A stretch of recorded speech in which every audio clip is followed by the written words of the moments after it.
امام علی مقام حضرت امام حسین رضی اللہ تعالیٰ عنہ نے مدینہ پاک کیوں چھوڑا؟ جب سے ہی یزید لعین تخت پر بیٹھا اور اس نے اپنا ظلم اور ستم اٹھایا اور جیسے حالات بگڑنے لگے تو امام علی مقام حضرت امام حسین رضی اللہ تعالیٰ عنہ نے مدینہ پاک کو چھوڑا اور جاتے ہوئے نانا جی کے دربار اقدس میں حاضری دی اور عرض گزار ہوئے، نانا جی تیرے کرم کے خزینے کی خیر ہو، میں جا رہا ہوں تیرے مدینے کی خیر ہو۔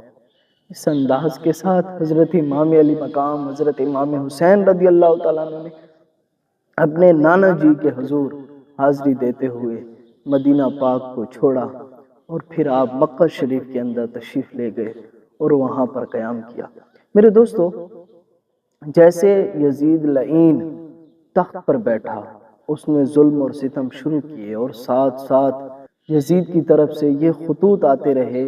کہ امام علی مقام سے کہیے کہ وہ میری بیعت کر لے، میری حکومت کو تسلیم کر لے۔ اور دوسری جانب یہ تھا کہ کوفہ والوں کے بہت زیادہ خطوط آتے رہے۔ امام علی مقام حضرت امام حسین رضی اللہ تعالیٰ عنہ کے پاس کئی ہزار اور کئی تعدادوں کے اندر خطوط آتے رہے کہ آپ ہمارے پاس تشریف لائیں، ہمارے پاس تشریف لائیں۔ اور پھر وہاں پر امام علی مقام حضرت امام حسین رضی اللہ تعالیٰ عنہ مکہ پاک میں جا کر سب سے پہلے اپنے چچا زاد بھائی حضرت امام مسلم بن عقیل رضی اللہ تعالیٰ عنہ کو فرمایا کہ آپ تشریف لے جائیے،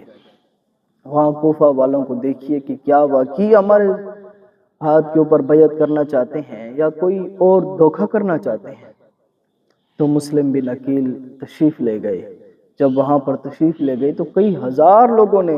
بیعت کر لی، لیکن پھر انہوں نے دھوکہ کر لیا۔ پھر مسلم بن عقیل رضی اللہ تعالیٰ عنہ کو وہاں پر شہید کر دیا، آپ کی اولاد کو بھی شہید کر دیا گیا۔ گویا کہ حضرت امام حسین رضی اللہ تعالیٰ عنہ نے مدینہ پاک اپنے نانا جی کے دین کی خاطر، اور کہیں ایسا نہ ہو کہ اتنے خطوط ہمارے پاس آ چکے ہیں، کل سے وہ کوفہ والے لوگ